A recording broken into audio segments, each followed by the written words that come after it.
Welcome to the first episode of Novice for Now, a podcast for teachers who are new or trying something new.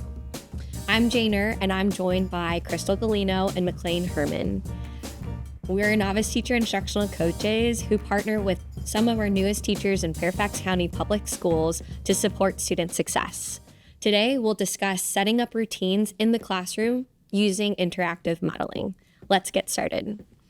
So it's the beginning of the year, and all teachers, new or experienced, are going to feel a range of emotions. We're feeling excited, thinking about decorating our classrooms, meeting our new students, and at the same time, we're feeling a little anxious, a little nervous, honestly, for the same reasons.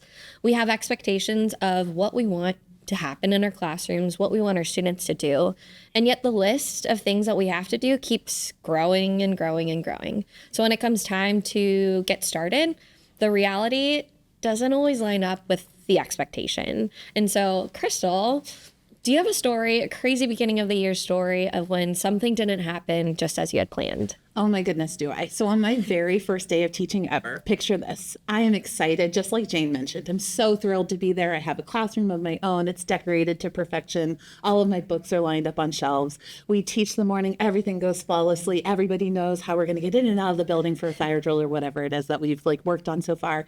And it's time for recess. So I take my students outside. I release them onto the playground to get out their youthful energy, only to realize I have not figured out how I'm going to get 25 students that I barely know off of a playground full of about 300 kids at the time. No. So I do what anybody in their, problem-solving era might do, which is I found the one student I recognized immediately, and I was like, all right, man, you and I are going to walk around this playground. We were going to find all the rest of the students in our class, and finally we found everybody and brought them back in. But that moment made me realize I needed a better way to do this in the future. That is so fun. I'm glad you're able to find all of your students in the end. There's so many things that teachers need to do, especially on that first day of school. And yet at the same time, remembering that if we don't get to everything or things don't go as planned, that's going to be okay. We have a new day. But also today, we're just going to be talking about setting up those routines early in a way that's not so overwhelming to you as a teacher and also not overwhelming to your students. And so we have research that says 10 to 20 school days of instruction are lost due to interruptions and issues to classroom management. And the hope is that by setting up these strong routines, we're going to minimize that time lost. So, McLean, what might we do to get started with this? Yeah, so I think a strong start definitely starts with the teacher getting super clear about the routines they feel are critical to maximizing instructional time and creating safety in their classroom. And it's August, so this is the perfect time for teachers to be thinking about those routines that are critical to them. And we have a great resource in Atlas for this. So we've created a list of routines we'd recommend to think about for elementary, one for secondary, and it's divided up by routines you might think about for the first day, first week, and then the first month, because obviously you can't teach all of those routines in the first day or even week, and nor should you try, right? So that's the first step, is coming up with your list. And then from there, I would think about what should each of these routines look and sound like? And once you've nailed that down, that's going to help you then figure out how am I actually going to teach these routines? And that's where we would recommend the strategy called interactive modeling. And so what interactive modeling is, thinking back to that recess example I gave, would be where the teacher explicitly models and shows students what the routine should look like. Then that teacher asks the students, what do they notice? And students are probably going to notice a lot of the major things, but if they don't capture it all, prompt them with a question like, what did you notice about my voice while I lined up, or something like that, to make sure that they really notice all the small details that, McLean, you mentioned, that the things you want to see and the things you want to hear when this is happening. After that, you have a student model it and follow that same thing where you ask students what they noticed. And then after one student has modeled it, now we're broadening it out, where we're either having a group of students model it or even the whole class model it. And while the students are doing that, the teacher is providing some positive feedback, narrating the good things that they're seeing in the room, so that students feel that then they can tell when they're getting closer to achieving that goal. And we have, McLean mentioned the resource, and inside that resource, there's a primary or a elementary and secondary example of what an interactive model lesson plan look like, as well as a blank lesson plan so that teachers can plan out their own routines. So we're going to be highlighting 3 best practices when it comes to interactive modeling: clear expectations, positive reinforcement, and practicing and reinforcing. So McLean, tell us a little bit more about what it means to have clear expectations. Yeah, so clear expectations really means getting as specific as possible about exactly what you want students to be doing, you want to see, you want to hear from them when they're mastering that routine. And just to give you an example from my experience, my first year of teaching, I was teaching 11th and 12th graders. And I thought, well, these kids are almost adults, so surely they know how to be students. And especially, when I told them the beginning of the period, I expect that when the bell rings, you're going to be ready to learn. I thought they know what that meant, right? But of course, the first month of school, I'd go through the beginning of every period for every single class I had, and the bell would ring, and I'd see cell phones, laptops open, kids out of their seats, music, just everything you could imagine.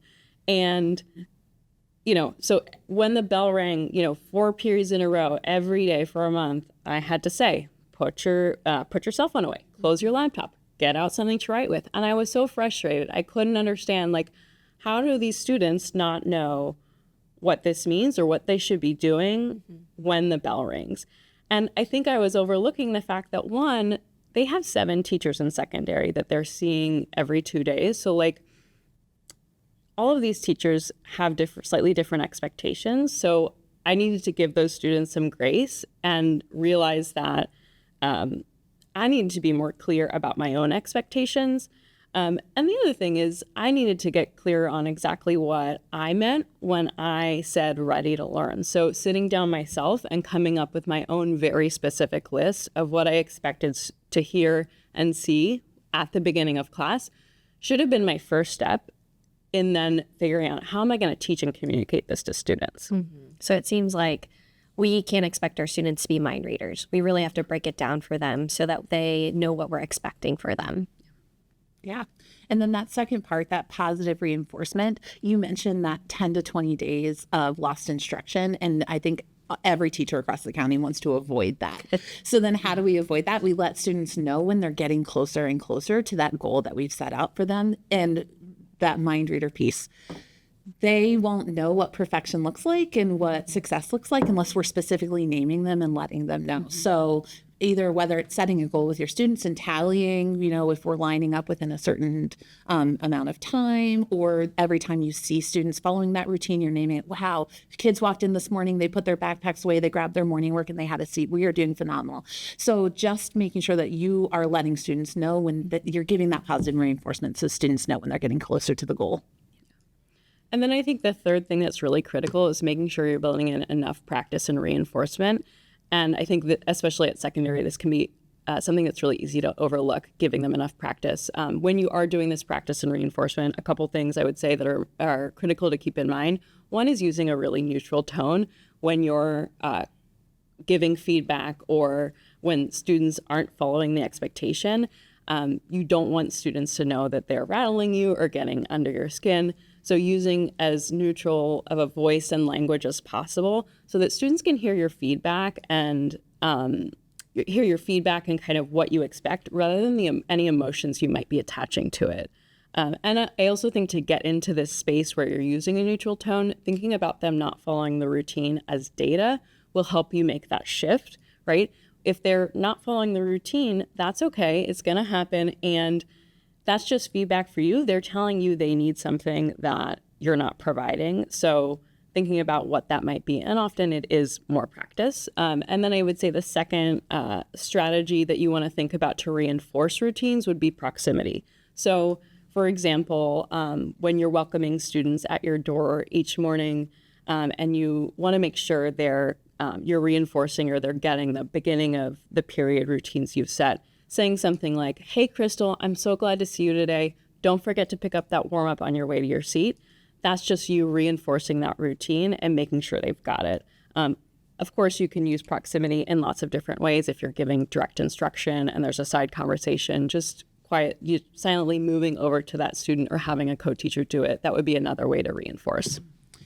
And that proximity, that neutral tone that you just mentioned, those get paired with giving students many opportunities to practice. Sometimes that practice happens right after we teach something, and sometimes that practice needs to happen in form of a do it again. So my students come through the door, they haven't followed the expectations I've set out, and so I say, stop, everybody back, we're gonna come in, I'm looking for you to walk straight in, put your backpacks away, have a seat at your desks, or whatever your expectations are. But just be cautious as a teacher. We don't want to have the whole class practice if the whole class doesn't need to practice. So if it's just one or two students, I might stop them at the door. Jana McLean, this time when you come in, I want you to go in, put your backpack away, have a seat at your desk. So having students practice just again so we can show them what mastery looks like and let them know we're going to hold them to those high expectations. Thanks so much for sharing, Crystal and McLean. We talked about clear expectations, positive reinforcement, and practicing and reinforcing. If you're interested in learning more about interactive modeling, we do have these resources, an interactive modeling planning guide, and a list of routines for the beginning of the year in the Great Beginnings Atlas site. Thanks for joining us. We'll see you next month for more Novice for Now.